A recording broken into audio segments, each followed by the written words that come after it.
Bonjour à tous, cette vidéo aujourd'hui pour vous parler de confiance. Avant toute chose, il est important de comprendre que les personnes qui s'adressent à un thérapeute sont déjà des personnes, donc vous qui me regardez sûrement peut-être, qui manquent de confiance en elles parce que il y a des troubles anxieux, parce que il y a des phobies, des addictions, et forcément c'est lié à un manque de confiance en soi. Ça n'est pas un jugement négatif, c'est simplement que à force d'avoir des soucis, soi-même, on se diminue, on se voit plus faible qu'on ne l'est, même si on s'en défend. Et le fait d'avoir un manque de confiance en soi, automatiquement engage un manque de confiance dans les autres. Et du coup, il est très difficile de ce fait d'aller vers un thérapeute, quelqu'un qu'on ne connaît pas la plupart du temps, et d'aller lui confier ses problèmes, ses soucis et de se sentir pris en charge. Et pourtant, les personnes qui souffrent de troubles anxieux, de phobies, d'addictions, etc. ont besoin de cette prise en charge, ont besoin de cette aide. Au moins dans un premier temps. Il est rare qu'une personne ayant des troubles anxieux n'ait pas besoin d'aide à un moment donné. Et c'est normal. Il ne faut pas, déjà, quand je parle de confiance, déjà dans votre confiance en vous, il ne faut pas vous sentir affaibli, amenuisé parce que vous avez besoin d'aide. Tout le monde dans une vie va avoir besoin d'aide. Et ceux qui paraissent s'en sortir seuls, entre guillemets, eh bien, c'est parce qu'ils ont été aidés souvent par leurs proches, par leur éducation, par l'environnement qu'ils ont. Il y a toujours une aide, qu'elle soit visible ou invisible, concrète ou abstraite. Mais ça fait partie du cheminement, en fait, de chacun de nous. Et pourquoi je vous fais cette vidéo aujourd'hui sur la confiance? Parce qu'effectivement, en tant que thérapeute, on est souvent confronté, je suis confrontée parfois, au manque de confiance en face de la personne qui n'ose pas venir euh, faire des soins parce que, au premier abord, surtout en face de l'hypnose ou d'autres techniques qui sont moins connues, on se dit, oh, est-ce qu'on va vraiment s'occuper de moi? Est-ce qu'on va vraiment me soigner? Est-ce que c'est pas un charlatan? Est-ce que c'est pas parce que on assimile souvent malheureusement l'hypnose à des techniques magiques de voyance et puis en cela l'hypnose de spectacle qu'on voit Mesmer notamment n'aide pas parce que ben, c'est du spectacle donc forcément ça ne donne pas un caractère sérieux.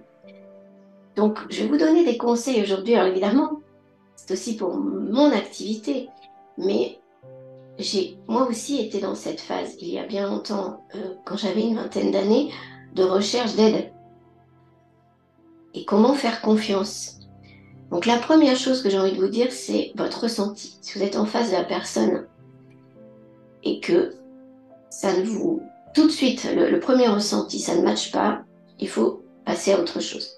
Donc en face de moi, si vous voyez mes vidéos, si vous m'entendez parler, si vous discutez avec moi en me posant des questions et que vous ne le sentez pas, ben ne faites pas. Ça, c'est très important parce que votre intuition, votre ressenti vous montre vers où vous devez aller ou alors que ce n'est pas le moment pour vous. Ensuite, pour la confiance, assurez-vous de la formation du thérapeute que vous avez en face de vous. Assurez-vous des avis qu'il obtient, quoique je reste mesurée à ce sujet. D'une part, la formation parce qu'il y a plein de formations différentes et elles ne sont pas toutes valables au sens vraiment des troubles anxieux. Il y a de l'hypnose qui fonctionne sur les personnes qui ont besoin de faire de la méditation, en fait, hein, de se relaxer un peu, mais sur les troubles anxieux, les phobies, les choses plus lourdes, entre guillemets, hein, le mot lourde, euh, ça n'est pas efficace. Donc, ça, après, en tant que thérapeute, on le sait, en tant que particulier, on ne peut pas savoir. Donc c'est pour ça que je mets un bémol, un guillemet, des guillemets sur cette histoire de formation. Et puis je crois beaucoup, moi-même, dans le fait d'être formé par l'expérience. Une autre chose à dire là-dessus, c'est que, et ça, bon, c'est mon cas, donc forcément c'est plus facile pour moi d'en parler, mais je suis convaincue aujourd'hui qu'on peut mieux soigner les personnes quand on a vécu soi-même les mêmes genres de soucis. Et ça, je peux le dire parce que justement, à l'époque de ma vingtaine d'années, quand j'ai eu des troubles anxieux et des troubles, des crises de panique, je me heurtais à des personnes en face du monde médical ou non, qui ne comprenaient pas ce que je vivais, qui disaient « Oh, c'est le stress, c'est le stress. » Oui, c'est le stress, mais on fait comment? Et ils n'avaient pas la réponse. Et il y avait souvent des jugements, il y avait un mur. Donc on se heurte à ce mur, et je sais aujourd'hui pertinemment que si la personne avait vécu la même chose, elle n'aurait pas ce mur en face. Donc on est complètement à même de comprendre quand on a vécu. Et aujourd'hui, je me dis que c'était une bonne chose, entre guillemets, pour moi dans mon parcours d'avoir vécu ces choses, puisque aujourd'hui, je peux complètement comprendre et conseiller les personnes qui vivent ce genre de choses.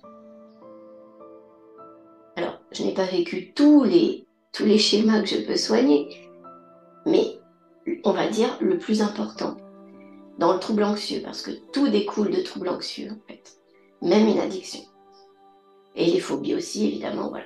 Donc, c'est très important, et c'est pour cela qu'on demande d'ailleurs aux psychothérapeutes d'avoir fait leur propre thérapie. Est-ce que c'est bien toujours le cas? Je ne sais pas, mais d'avoir vraiment fini ce travail sur eux.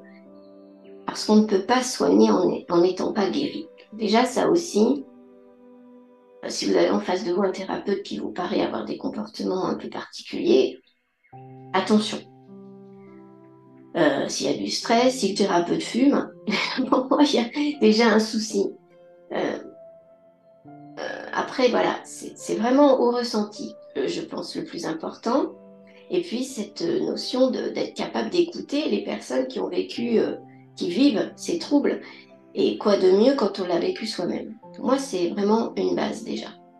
Et ensuite, dans la confiance, eh bien, comme je vous le dis, c'est vraiment de sentir que vous pouvez tout simplement faire confiance. Alors là, où il y a une difficulté, c'est que justement, quand on est, comme je vous ai dit, en phase de trouble, dans une confiance compliquée, on va parfois se faire des films, on va parfois avoir trop de méfiance. Donc dans ce cas-là, on fait confiance à personne.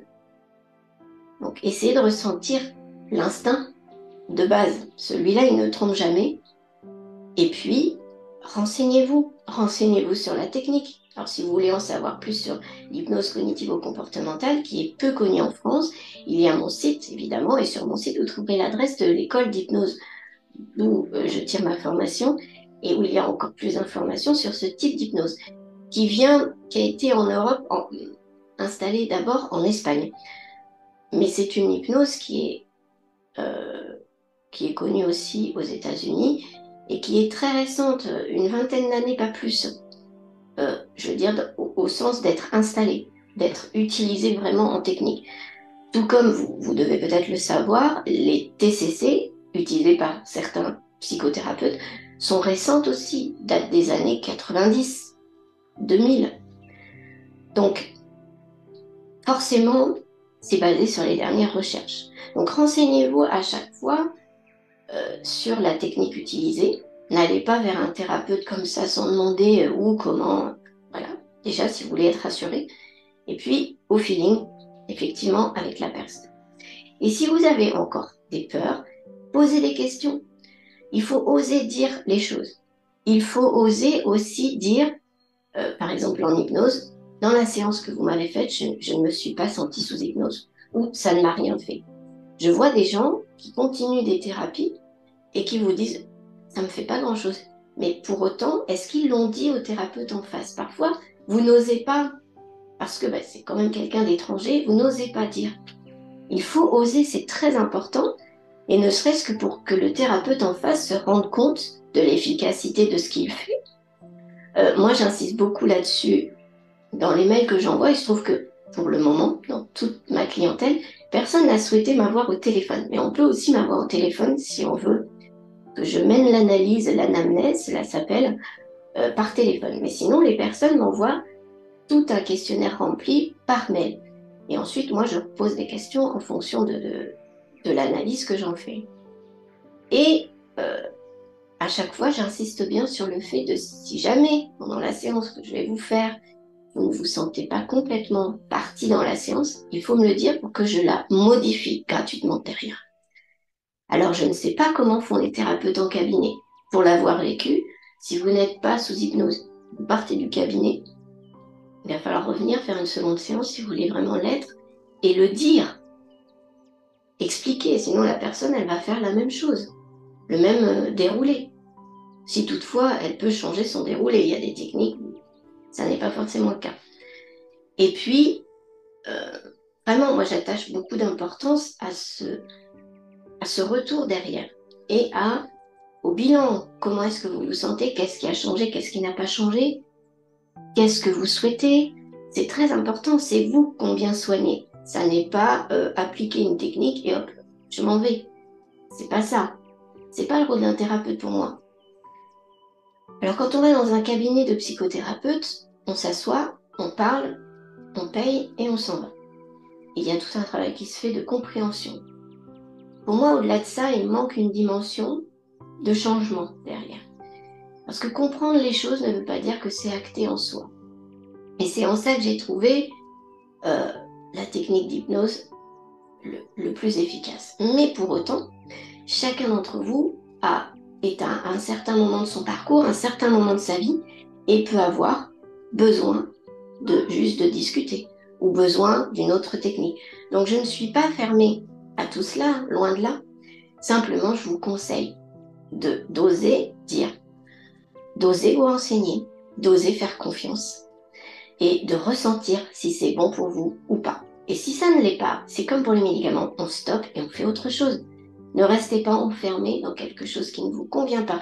Et c'est souvent le risque quand on est dans cet état de difficulté, c'est qu'on s'accroche à ce qui normalement nous retient, peut nous amener selon ce qu'on nous dit vers la guérison. On s'y accroche, on pense que c'est nous qui avons un problème ou qui réagissons mal aux médicaments, à la thérapie. On pense facilement que ça vient de nous, alors que pas forcément. Donc on s'accroche à cette aide sans forcément voir ce qu'il y a autour. Et voilà, c'est là le danger aussi. C'est le deuxième effet de cette confiance, c'est que dès qu'on a trouvé quelqu'un avec qui il y a quelque chose qui a un petit peu fonctionné, hop, on s'y accroche et on ne le lâche plus. Voilà, essayez d'ouvrir vos perspectives, essayez de vraiment ressentir ce qui se passe. Et pour ma part, si vous avez la moindre question sur la manière dont je travaille, sur mes thérapies, vous avez mon site où il y a toutes les explications, mais n'hésitez pas aussi sur la page contact à me contacter et à me poser toutes les questions nécessaires. J'espère vous avoir rassuré sur tout le travail d'un thérapeute par cette vidéo. Toutes mes coordonnées sont en dessous, en barre de description, et je vous dis à très bientôt.